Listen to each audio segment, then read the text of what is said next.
Two best friends started with nothing but a roadside food stall. Yet in just 1 month, they built a grand restaurant. But when success finally came, something shocking happened that no one expected. What did they discover in their journey from street to spotlight? Stay with me, because the truth will leave you speechless. Two friends stood under the blazing sun. Their small stall was nothing more than a wooden cart with a flickering bulb. The smell of fried spices drifted into the air, mixing with the noise of passing traffic. They wiped sweat from their brows, but their smiles never faded. One friend chopped vegetables with quick hands. The other served plates, running from table to table like a waiter. Customers laughed, praised the taste, and returned the next day. The crowd grew larger, and the line stretched down the street. Their stall looked small, but the energy around it felt alive. They worked from dawn until midnight, their hands trembling with exhaustion. Yet the sound of coins dropping into the tin box gave them strength. One evening, a man in a suit stopped at their stall. He ate quietly, then looked at them with sharp eyes. His words cut through the noise of the street. "You both are not just selling food. You are creating something rare." The friends exchanged a glance, unsure if they should feel proud or afraid. The man placed a card on the counter, his fingers firm and deliberate. The name of a famous investor was printed in bold letters. Their hearts pounded as they read it, the tin box shaking in one friend's hands. By the end of the month, their stall was gone. In its place stood a shining restaurant with glass doors and golden lights. The aroma of food now filled a hall crowded with polished tables. Waiters in uniforms moved swiftly, carrying trays with practiced grace. The two friends stood at the entrance, wearing crisp white shirts. They no longer served plates. They gave directions. Their eyes followed the movement of every worker. But their hands felt strangely empty. The noise inside was louder, but the laughter did not feel the same. One friend whispered to the other, his voice heavy, "Do you remember the sound of coins in the tin box?" The other stared at the glowing sign above the door, his chest tight. And in that moment, they both felt a strange silence inside.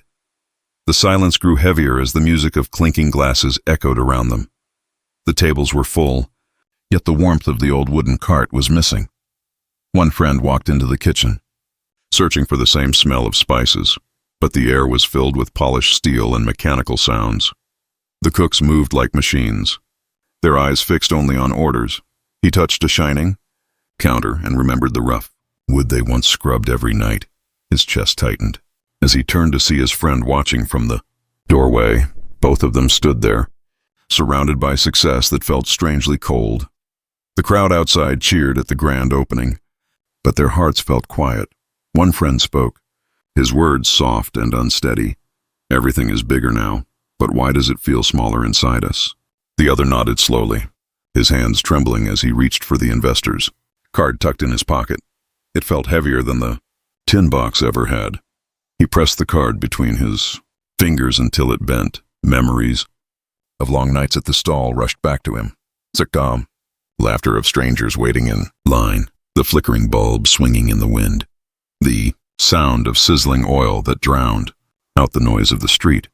He looked at his friend, whose eyes were fixed on the restaurant floor. Waiters moved quickly, but none of them knew the faces of the customers. None of them shared jokes. None of them felt the same bond. The success felt like a wall that stood between them and their dream. One friend whispered, his voice almost breaking, "Did we build this place for them, or did we lose it for us?" The other took a deep breath, his throat dry. The shining lights above flickered for a brief moment, as if listening, and in that pause, the weight of their choice pressed harder on both of them. The weight lingered as the music of the hall played on. Customers clapped for the taste, unaware of the storm in the owners' hearts. One friend turned away from the noise and stepped outside. The night air wrapped around him, carrying the faint memory of street food smoke. He closed his eyes and could almost hear the crackle of their old pan. The sound felt warmer than the applause inside the restaurant. His friend followed, standing beside him in silence. The glowing sign of their grand restaurant lit the street, bold and proud. But their eyes were drawn to a dark corner nearby, where small vendors still worked. Children laughed as they held paper plates, waiting for food made with bare hands. The friends stood frozen, watching the scene unfold like a mirror of their past. One of them whispered, his voice heavy with longing, "Do you feel it too? That stall was never just business." The other nodded slowly, his throat tight with unspoken truth.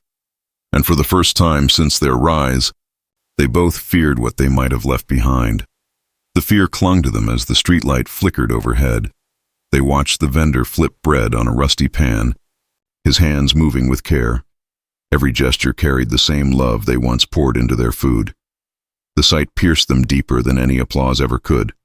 One friend clenched his fists, the memory of greasy palms burning in his mind. The other pressed his hand against the cold glass door of their restaurant. The polished surface reflected their faces, but the reflection looked distant. "Success has given us everything," one murmured. "Yet it feels like it has taken the soul from us." The words trembled in the night air, heavier than the noise of traffic. A sudden cheer burst from inside the hall as more guests entered, but neither of them moved to greet them. Their hearts were stuck between the glittering lights and the dim glow of the street, and in that uncertain stillness, both wondered if they had gained the world only to lose themselves. The thought pressed against their chests like an unseen weight. One friend lowered his eyes, staring at the pavement still stained with drops of oil from their old stall. Every mark on the ground felt like a piece of their story. The other friend's breathing grew shallow as he remembered the nights they laughed over burnt bread and spilled tea. Those moments felt raw, imperfect, but alive. Inside, the waiters moved quickly, their polished shoes tapping against the marble floor. The sound echoed with efficiency, but it lacked the warmth of hurried footsteps on the dusty street.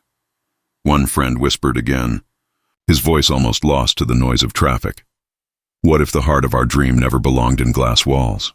The other looked up, his eyes reflecting the neon glow of their sign. For a long moment, neither spoke. The silence between them carried more truth than the cheers from inside, and as the night deepened, the distance between their past and present felt wider than ever. The distance stretched like a road they could no longer see the end of. One friend stepped back from the glowing glass, his shoes scraping the concrete. His eyes drifted once more to the vendors, their laughter rising above the clatter of pans. The smell of spices floated through the air. Rough yet comforting, he turned to his friend, his voice steady but filled with ache. "Do you remember when every plate we served carried our touch?" The other swallowed hard, his throat tight with unspoken words. Inside, their restaurant roared with success, but it sounded hollow. The lights, the music, the wealth, none of it replaced the feeling of belonging. For the first time, they questioned if their greatest victory had disguised their greatest loss. The crowd inside kept growing, but both friends stood rooted outside, caught in a silence deeper than any noise. The silence wrapped around them like a heavy cloak. One friend rubbed his palms together, remembering the roughness of the wooden cart. The memory stung more than the sweat and burns they once endured. The other watched the line of customers waiting at the street stalls.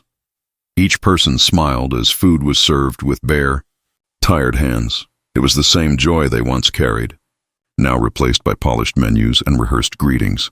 He felt his chest tighten, the glow of their restaurant sign burning his eyes. "Maybe success is not what we thought it would be," he said softly. The words lingered, heavier than the weight of coins they once counted. His friend looked at him, the reflection of neon lights flickering in his gaze, and in that quiet exchange, both felt a truth they could no longer ignore. The truth pressed against them, unshakable and sharp. One friend exhaled slowly, his voice trembling as he spoke. "We built a palace, but somewhere we lost our home." The other lowered his head, his hands tightening around the bent card in his pocket. The cheers from inside grew louder, yet every sound felt distant and empty. Through the glass doors, waiters moved with flawless rhythm, but their faces held no spark. The friends' eyes met, and in that silent glance, memories of their first day at the stall rushed back. The scorching sun, the broken cart, the tin box filled with coins. Every struggle had tasted sweeter than this polished triumph. The weight of the restaurant loomed over them like a giant shadow, and standing there, they wondered if the shadow had swallowed the light they once carried. The thought gnawed at them, sharp and relentless.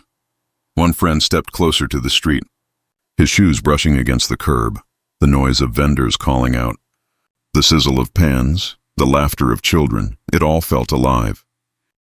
He closed his eyes, and for a moment he could almost hear his own voice calling customers, almost feel the sting of smoke in his eyes. The other friend followed him, his gaze fixed on the simple stalls lined along the road. Each stall looked fragile, yet each carried a soul.